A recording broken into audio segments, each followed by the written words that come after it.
I'm so very happy to introduce the first speaker, Ruth Rouvier, who's going to be talking about centering emotions in language reclamation. Okay, can you hear me and see my slideshow? Yep. Okay, great. Thank you everybody for coming to this session. I'm super excited to share this talk with you. I want to start by acknowledging the many Indigenous communities who've guided my work, shared their time and knowledge with me, and supported me in many other ways. I'm especially grateful to the Yurok and other Native people of Northwest California, without whom the current research I'm sharing with you today wouldn't be possible. I'm going to be talking about the relationship between emotion and language reclamation based on my work primarily with Yurok and also with some other Native communities throughout the US. I'll connect that work to research on emotion and language learning from the second language acquisition literature. And through this, I hope to do two things. First, demonstrate the importance of culturally grounded attention to emotion and language reclamation, and then to show how by centering emotion, we can contribute to a much broader set of concerns beyond language reclamation. So I'm going to start by sharing some advice I received when I was applying to graduate school in linguistics. So some of you may have heard or given this advice at some point, but even if you haven't, I think you might have picked up on this message. Linguistics is the objective and dispassionate study of language, and by language, we usually mean the structure of language. So I do think this was good advice in terms of getting into graduate school. It probably would not have helped my application to say I loved linguistics. However, it's also a troubling commentary on the discipline of linguistics and on academia, reflecting an attitude which is made clear at a follow-up comment by the same person. And here, the broader message is really transparent, that people with an emotional relationship to the field of linguistics or to their own linguistics research are at least slightly suspect, and that expressing any kind of emotional engagement makes you look unprofessional, and so you should probably hide that. This is in very stark contrast to what I encountered when I started doing language reclamation work. I'm going to spend some time talking about that now. So I've worked for and with Indigenous communities throughout North and Central America in support of language and cultural vitality, and on broader issues of well-being and self-determination. And through the experience and conversations I had with them, I began to see that emotion was actually central to language, and thus it seemed to me that it ought to be central to linguistics as well. So this quote is from a mother who was talking about her experience learning her language through a program at her child's Head Start Center. She said that before she began learning the language, she didn't respect herself, but through learning her language along with her child, that began to change. This association with language reclamation and what I'll generally refer to as well-being has been repeated over and over in my conversations with members of Indigenous communities. The impacts they described range from mental and physical health to relationships, school achievement, and general positive engagement with life. And these benefits are intimately tied to emotion, how people feel about themselves, their languages, and their communities. And while emotion is often viewed as an impediment to reclamation, as something to be overcome or mitigated, I began to suspect that by failing to centralize emotion within language reclamation research and practice, we're missing something very important and very valuable. So I think including research on emotion in language reclamation, which I'll sometimes refer to as LR throughout this talk, is critical for a number of reasons. First and foremost, on a practical level, it supports LR practitioners and communities in doing this challenging work. I'll show that it also contributes to existing research on emotion and language learning by broadening the context of research and thus building a fuller picture of how emotion and language learning are connected. And because this research intersects with work being done in a wide range of fields, it builds bridges between linguistics and allied disciplines. But I'll also argue that it has benefits beyond the specific research outputs. In ways I'll describe at the end of the talk, I think it creates a more inclusive and supportive academic climate by combating some damaging Western ideologies towards the expression of emotion, especially in public spaces. So first, I should clarify what I mean by emotion. Emotion has been studied from a wide range of disciplinary and theoretical perspectives, from biology to philosophy, and each has a different way of characterizing the object of study. I draw on many of those perspectives, but I take Lindholm's anthropological conception of emotion as my starting point. In this view, emotion is built on a universal human psychic ground, but exhibits variation, which is motivated by cultural, structural, and historical factors. So I'll start by sharing some of my previous research on emotion and language reclamation. From there, I'll move on to the existing research on emotion in second language learning, and then focus on one specific expression of emotion that emerged from my research with Yurok language reclamation participants. And I'll conclude by connecting those findings to language reclamation and cultural sustainability more broadly, and show how these insights can intersect with and inform a wide range of scholarship. The material in the next 3 slides shows some of the ways LR participants discussed emotion during research I did in the past with Head Start programs. So in that work, learners often reported feeling blocked, as if they were just not capable of learning their languages. They also described both negative and positive feelings associated with or triggered by their language: fear, sadness, anxiety, but also joy, comfort, and excitement. And importantly, teachers, who are often learners as well, also experienced a lot of anxiety and stress around the language. People shared that the use of language can reinforce intergenerational bonds and communication, but it can also strain them. The examples on this slide show some of the range of intergenerational reactions that language reclamation can provoke by strengthening parent-child communication, but also causing tension between elders and younger learners, in the case of an elder speaker relative who's conflicted about language reclamation. And finally, language reclamation can be challenging and rewarding in terms of participants' own identities. People often commented that learning the language was a source of pride, connection, and accomplishment, but also the fact that they had to learn the language to start with was something that felt shameful. And I'm sure many of you can contribute your own experiences and observations to this brief overview, but taken collectively, these kinds of responses are often reported in the LR literature, but there's very little focused scholarly engagement with emotion in language reclamation research. And it's generally treated as separate from the actual process of language acquisition and learning. Decolonial theorists, however, have explicitly embraced emotion as both a positive and a central aspect of language reclamation research and practice. So they provide indigenous conceptions of well-being and of language reclamation goals and outcomes. They embrace context and complexity and relationships as central to these concepts, and call for a shift from a deficit or a damage model to one of strength. So I take this research as sort of my guiding principles. So here I'm going to provide some background from second language acquisition researchers who have engaged closely with emotion. First, I'll introduce and define affect. I'll go on to talk about research on affect and its impact on language learning. And I'll highlight ways that language reclamation can contribute to and benefit from this research. Affect in language learning encompasses anxiety, motivation, as well as a range of other aspects of emotion, which overall have received less scholarly attention than the first 2 points.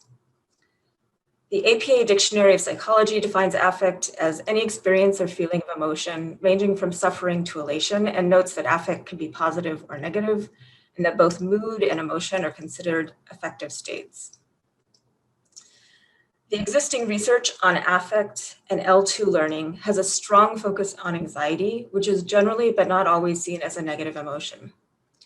Research has mostly taken place with classroom learners of major world languages who are located in Western Europe and North America. And this research has clearly shown an impact of anxiety on language learning on multiple levels. These impacts involve how learners think and feel about themselves and their language abilities. Anxiety can also act as a filter or a damper to language learning at multiple stages, including input, processing, and output. And here I want us to think about how this connects with those LR learners who said that they felt blocked in their language learning. Unsurprisingly, there are also many academic and social effects of language learning anxiety. So it's clear that language reclamation and second language learning are engaging with many of the same ideas, but they're doing it mostly in isolation from each other. And just as clearly, language reclamation practice can benefit from the insight provided by research on affect and language learning. But it's not just what LR can learn from language affect research. I think there's great potential for research in reclamation context to provide new insight for language learning theory. So these are the gaps I'm trying to fill with my research on emotion and language reclamation. Now I'm going to shift gears to talk about that research with Yurok LRR participants. I'll give an example of emotional expression from my research, that of crying, and I'll demonstrate that we must understand the causes and meanings of this phenomenon as both firmly situated within Yurok cultural and historical context, and also as a universal human behavior that intersects with and is informed by multiple academic disciplines. So I'll further suggest that by engaging deeply with this and other emotional expressions that arise during LR, we can both better support LR efforts and contribute to academic scholarship and discourse in important and unexpected ways. So first I'll introduce the community I work with, the Yurok tribe. And because I mentioned them later in the talk, I'll also draw your attention to the neighboring Karuk and Hupa tribes. As you can see, these languages are spoken in the very linguistically diverse part of North America that is now known as California. Here are some members of the Yurok Language Reclamation community who I work with. Although the last elder speaker of Yurok passed in 2013, there are at least 20, perhaps many more, highly proficient second language speakers and teachers, and hundreds of learners who participate in a wide range of Yurok language activities. Much of this work has been supported through a long-term partnership between the Yurok Language Program and linguists at UC Berkeley. So my goal in my research with this community, I used ethnographic interviews and participant observation to explore the affective factors, which are the beliefs, attitudes, and emotions, which are impacting Yurok language reclamation participants. And I approached this goal by working with 10 learner teachers, aiming for as much diversity of background and experience as possible. I conducted ethnographic interviews and attended in-person and virtual Yurok language events over the course of a couple of years. So I'd like to introduce you to the research participant whose voice you'll be hearing in this slide and the next. I'll call her T. She grew up on the Yurok reservation. She has a degree in biochemistry and now works in natural resources for the Yurok tribe. Before I play this, I'll give you a little background about the clip. Here she's talking about her auntie, who was a Yurok teacher and learner, but stepped away because she didn't feel like she was doing a good enough job. T talks about how much she looks up to and admires her auntie and how she wants to support her and to talk to her about the language, but also wants to protect her at the same time. In this and the following clip, pay attention to the different ways each of them feel about crying. Let me know if you can't hear the sound.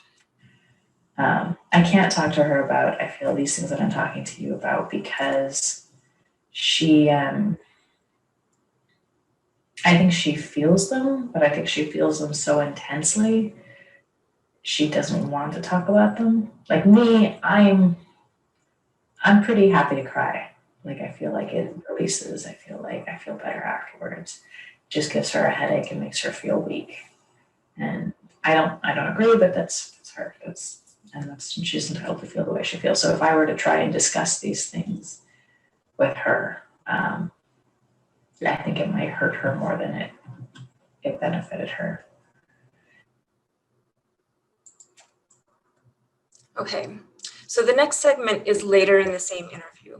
Right before this segment, I have to move you because you're blocking. Right before this segment, she discussed wanting to talk to family members who are able to spend more time than she did around elders to find out what they knew about the language and culture.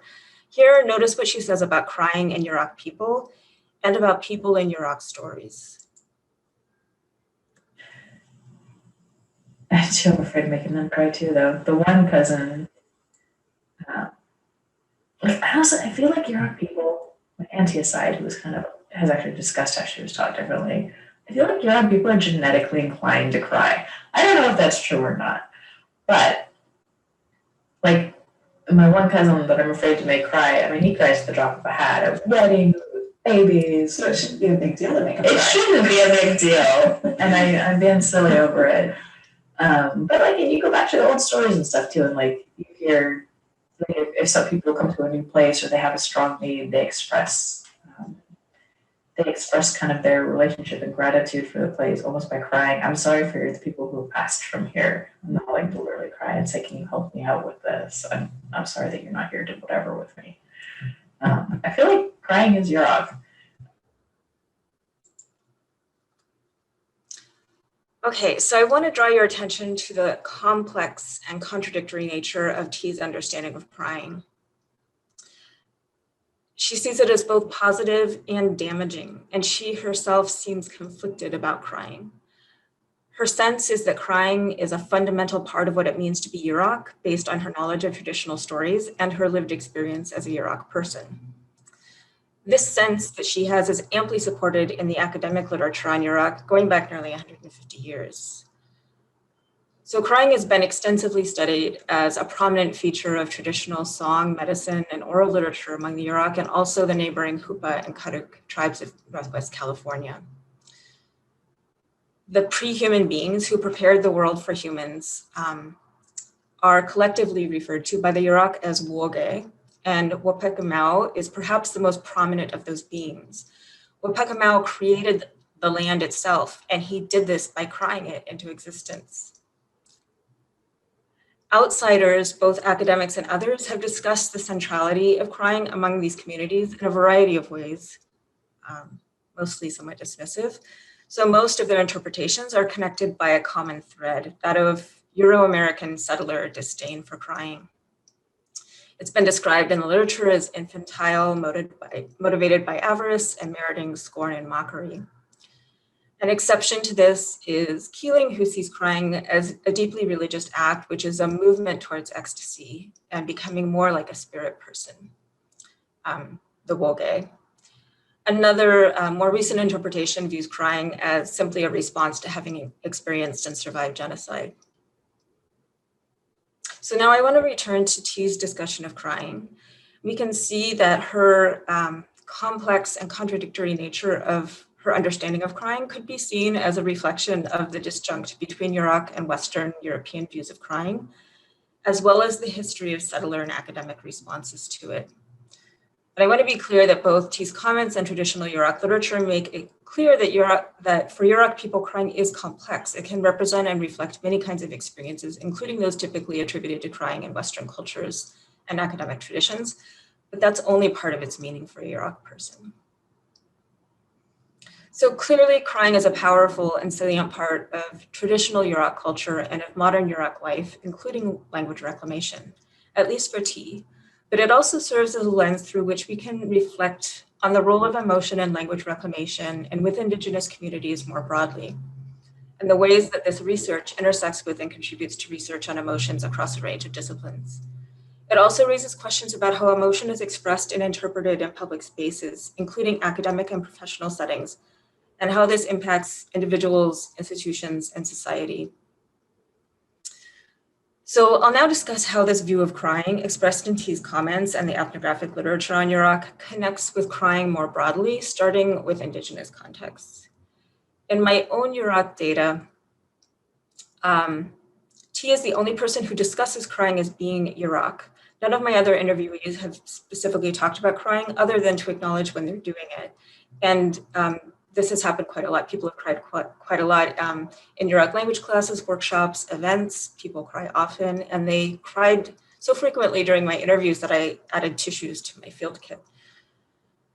In my experience, this is somewhat reflective of language reclamation more broadly. My impression is that crying occurs throughout spaces of language reclamation practice, and I've also witnessed some crying in academic spaces when language reclamation is being practiced or discussed. Again, in my experience, this is almost exclusively on the part of Indigenous academics, not their non-Indigenous partners or collaborators. I think this also shines a light on the role and expression of crying in general in Indigenous communities and cultures beyond any direct connection to language. So I really had to look hard to find it described in academic literature. With just a few exceptions, it's mostly mentioned in passing. It's difficult to find any really detailed literature on the topic. However, there are a few examples. Crying and wailing is an element of ritualized reading in the Brazilian Amazon, and other kinds of ritualized crying is reported throughout South America. The Lakota ceremony, which is popularly known as the vision quest, literally translates to crying for a vision or a dream. And then finally, in the Southwest, during her time with the Havasupai, Leanne Hinton recorded a number of formal or ritualized expressions of crying. And I have 2 minutes left, so I think I may just briefly describe those and go on to my concluding remarks. Hinton describes a few different kinds of crying in Havasupai culture. She reports on ritualized crying that occurs when elders, especially elders, were first seeing each other after a long separation. So the quote here is a memory she shared with me of accompanying someone during their visit to an old friend. And the very first thing they did upon seeing each other before saying a word was to cry together for about 10 minutes. She had observed this in other instances as well. I'm going to skip the next example talking about it because it's quite lengthy, and go on to the final example, which is a discussion of crying during grieving, which she calls melody crying. And this is crying which followed a specific melodic pattern that had to be learned. And she reported that during the time of her fieldwork, which is in the 1960s, that younger people were no longer learning how to cry to a melody. And this in itself was causing them to feel some shame.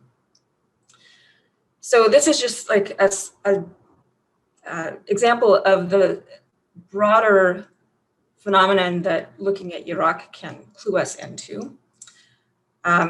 So I'm going to quickly go through some of the ways that this research connects to research beyond Indigenous contexts.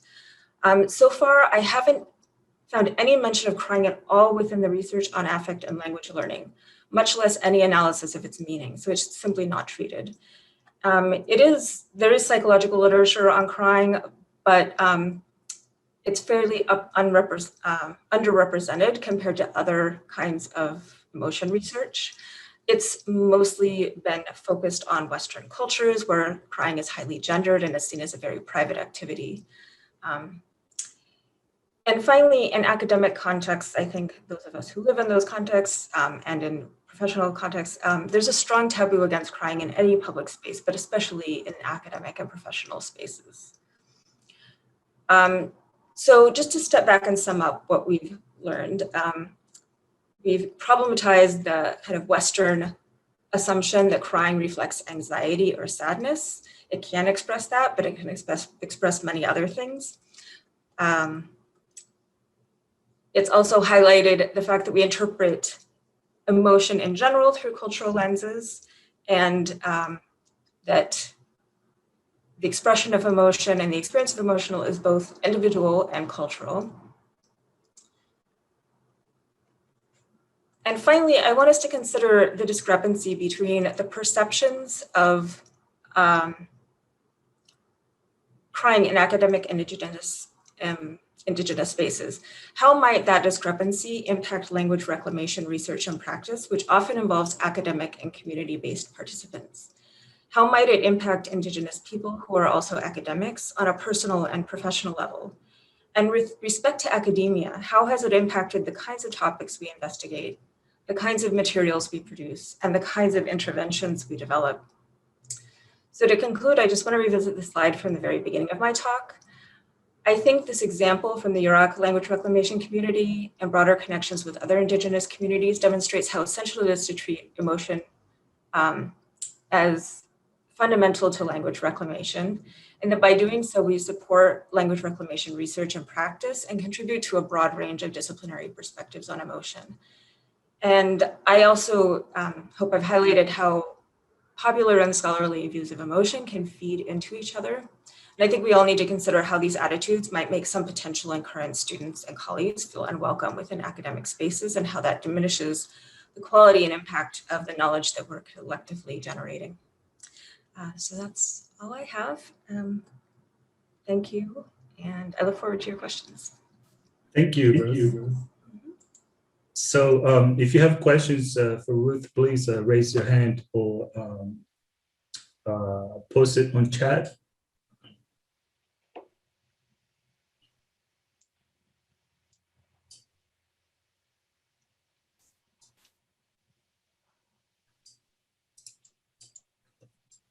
Any questions? Ruth, I'll say something. It's not really a question, but more an observation. When I was the director of Indigenous Studies, we tried to build up a close relationship with First Nations House, which is student services. And it was exactly to deal with this kind of issue generally, so that they had a place where they were comfortable going and showing those emotions. And so I think it can be done within a university setting, but I think academic departments are way less likely to try to do that. So anyway, it's just an observation. I think it's Thank you for the talk. I think it's very uncomfortable for academic, for this to be sort of accepted in academic spaces. It creates a lot of anxiety. Sheila Nicholas, you have a question. Yeah, I was just asking, what were the research questions that guided your study and your motivation here? I may have missed that on the initial. Sure, I did race through that pretty quickly. So my overarching interest is understanding and sort of validating language reclamation's participants, understanding that this intuitive understanding they have that their emotional relationship with the language is very impactful to the outcomes of their language work. It's both impactful and also sort of guides their work. And I wanted to look at this, bring this kind of perspective into an academic space, do academic research on it, both to provide resources to help Indigenous communities in sort of centering emotion in a way that supports their language goals, but also validating that experience to the academic partners that they work with. So my goal, that's my broad goal.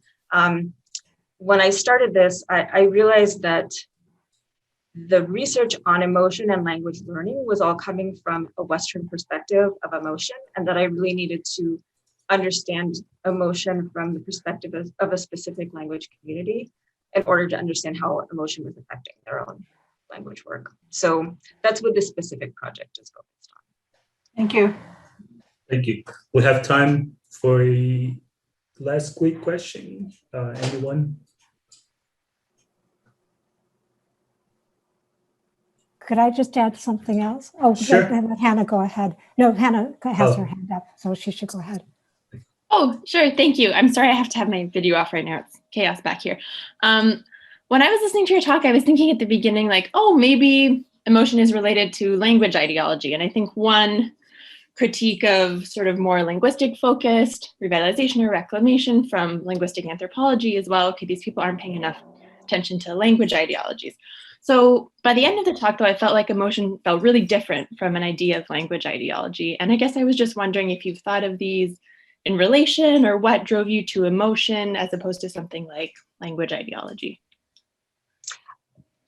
Well, I'll tell you why part of what drove me to this was noticing the very different reaction to expression of emotion in Indigenous communities to academic spaces, and thinking about how the way people engage with emotional expression, irrespective of language, how that informed their kind of the relationships they had with each other and how that was supporting their language work. So I think of ideology as something that's a little more explicit, and I think emotion is often less salient in people's minds. Thank you. That was great. Thanks a lot. Karen, do you want to make your comment?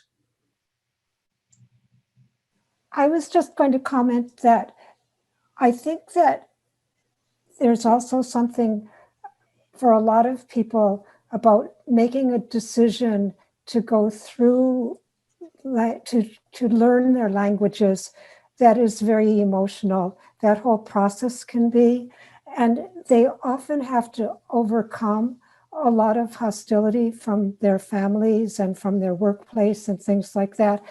But I spent some time at Colang in Alaska where there was a big group of Tlingit that had gone through this, and they were just the most positive people to be around.